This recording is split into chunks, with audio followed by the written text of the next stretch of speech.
You say, what are you doing in the Ponderosa? He doesn't know where he is. It's 1,000 square miles. So why don't we say, listen, where are you from, St. Louis? Great. How about staying with us for a week? Everyone knew the steady pillar of Bonanza as the kind of man you'd never expect to hate anyone. Yet for years, he quietly despised one person so deeply he never wanted to see their face again. Who would dare challenge the icon who kept the Ponderosa standing strong for decades? And what could push him to finally turn on someone in the middle of Hollywood? The truth behind it will shock you when you learn who it was. Number 1, John Wayne, the most famous name on the quiet hate list. The first name people never expect to hear when talking about hidden grudges is the most famous cowboy in film history, John Wayne. Wayne is the one who burned him the deepest, not with fists, not with gossip, but with a single sentence delivered at the worst possible moment. It happened in April 1966 at the Beverly Hills Hotel. Cameras were everywhere. Journalists squeezed shoulder to shoulder, and Wayne dominated the room like a general inspecting his troops. When a reporter asked whether TV westerns were hurting the real western genre, Wayne leaned into the mic, raised an eyebrow, and fired off a line that would haunt him for years. If you want the West without blood or guts, watch Bonanza. The room exploded with laughter. One photographer shouted, "That's going on page 1." By evening it did. He found the quote printed on a stack of newspapers left outside his dressing room door at Paramount. A crew member later recalled that he didn't shout. He just stood there staring at Wayne's words. Weeks later, the wound was ripped open again. At a charity banquet in Beverly Hills, Wayne approached him in front of donors, producers, and studio heads. With a heavy slap on his back, he boomed, "TV cowboys have it easy, pal. Try real dust sometime." People laughed again. He kept a polite smile, but those close to him watched his eyes drop. The aftermath hit fast. Bonanza was mocked on radio shows. Columnists wrote comparisons like, "Wayne is the West, he is the commercial version." The network insisted he give interviews to correct public perception, which only embarrassed him further. Wayne never clarified his remarks, never softened them, never acknowledged the damage. Since then, their relationship broke.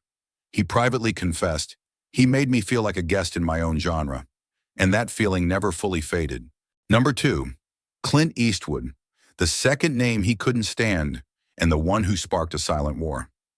Clint Eastwood earned the second spot on the private list, and the story of why starts with a moment the public never realized was a turning point. Eastwood insulted him by casually redefining what a real cowboy was, right when he was still carrying the entire spirit of Bonanza on his shoulders. It began in late 1971. Eastwood sat in a crowded press room promoting Dirty Harry when a reporter mentioned the old moral cowboys on television. Everyone knew that was code for Ben Cartwright. Eastwood didn't soften his answer. He didn't hesitate. He leaned slightly forward, gave that trademark half smile, and dropped a line that cut through his image like a blade. "Real cowboys don't preach, they survive." The moment he read the quote, he closed the magazine slowly, too slowly. That was the beginning of the quiet resentment. To him, Eastwood's words didn't challenge a character. They challenged the entire philosophy he had spent years defending.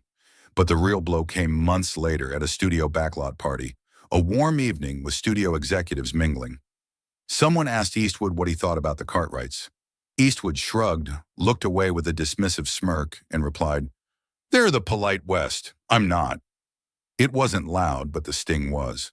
His expression dropped just slightly. The fallout hit quickly. Magazine columns labeled Eastwood the new frontier and him the sunset. Directors argued in meetings that audiences didn't want moral heroes anymore. They wanted Eastwood's cold grit. He watched younger viewers shift their admiration, not out of disrespect, but out of evolution. And that evolution pushed him further from the center. After that, he never confronted Eastwood, never uttered a hostile word publicly, but in private, he confessed the truth everyone close to him already suspected. "He didn't attack me. He replaced the world I belonged to." And that was the wound he never healed from. Number 3, Michael Landon. The third name and the conflict that split the Ponderosa in half. The third name on the list is the one that blindsided him the hardest. Michael Landon, the son who turned into the sharpest creative rival he ever faced. Their tension detonated the moment Landon decided the show no longer needed him at the center. It started in late 1966. While he was keeping the production running like a disciplined machine, Landon quietly shifted gears. He began writing scripts on his own, slipping drafts directly to the network without passing through the usual chain of command. When the network approved one of his episodes instantly, Landon walked onto the set holding the approval letter like a trophy. He tapped the paper and said, "Looks like they're ready for something new." He froze for half a second, long enough to understand what Landon was really declaring. He wanted creative power. Things escalated quickly. Landon wrote more episodes, pushed for emotional storylines centered on younger characters, and gradually reshaped Bonanza into something that no longer mirrored his original vision. He watched scenes shift away from Ben Cartwright, watched the spotlight tilt toward Landon, and watched the network praise every change. The breaking point came in 1972 during a script meeting. He flipped through the pages, his expression tightening as he realized his own character had been reduced to a background presence. Landon looked across the table, steady and confident, and said, "The audience wants a new direction." He didn't argue. He simply placed the script down, stood up slowly, and walked out. A producer later recalled, "The silence in that room could have cracked glass." After that day, the atmosphere on set split in two. Those who followed Landon's creative momentum and those who still believed he embodied the show's heart. Magazines began calling Landon the new architect of Bonanza, a title that quietly pushed him into the shadows. He never confronted him publicly, but privately he delivered one of the most painful lines of his life. "He took nothing from me intentionally, but somehow he took everything." And that betrayal hurt him more than any enemy could. Number 4, Pernell Roberts, the co-star who turned the set into a battleground. Sitting in the 4th spot on the private list is the only actor who challenged him loudly and without hesitation, Pernell Roberts. From the very beginning, Roberts treated Bonanza not as a family drama, but as a debate stage, and he was always the man standing at the center of his fire. The conflict ignited during a script discussion in the early 1960s.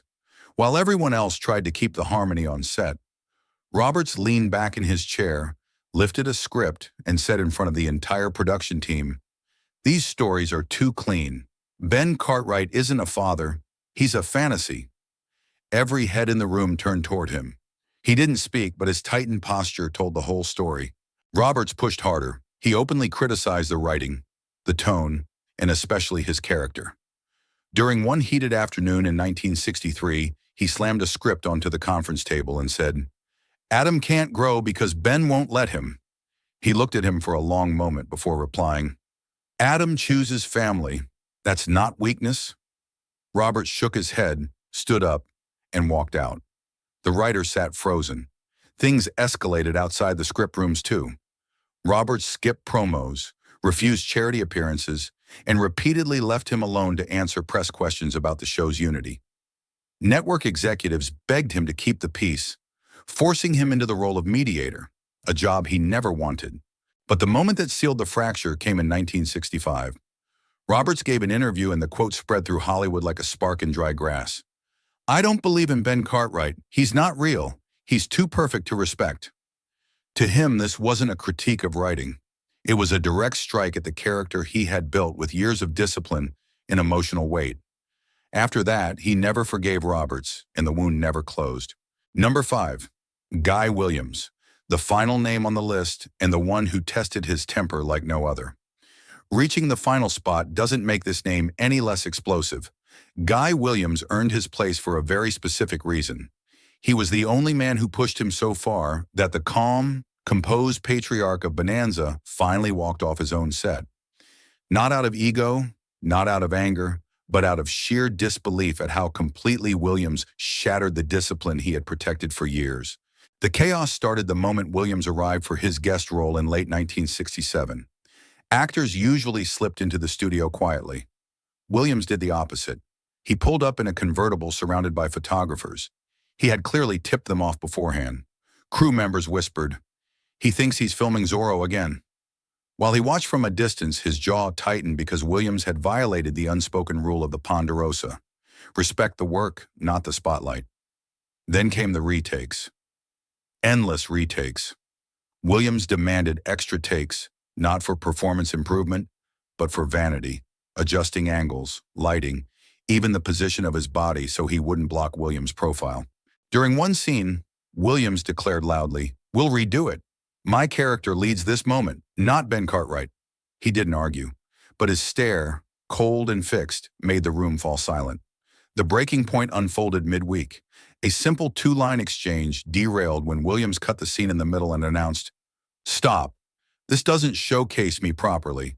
He turned slowly, looked straight at him, placed his hat on the table, and walked off the set without a single word. Production shut down for the entire afternoon. Network executives scrambled to intervene. Williams minimized the incident, but the damage lingered. Everyone on set understood. Williams hadn't bruised his ego. He had bruised his principles. He later summed it up privately with one haunting line insiders never forgot. "Some people don't break the rules, they break the room." Williams did exactly that. So now that you've seen the truth behind the one man he hated more than anyone, what do you think? Was his anger justified, or did Hollywood push the rivalry too far? Tell us your thoughts in the comments, and don't forget to like, subscribe, and turn on notifications so you never miss the next untold story from Hollywood's golden age.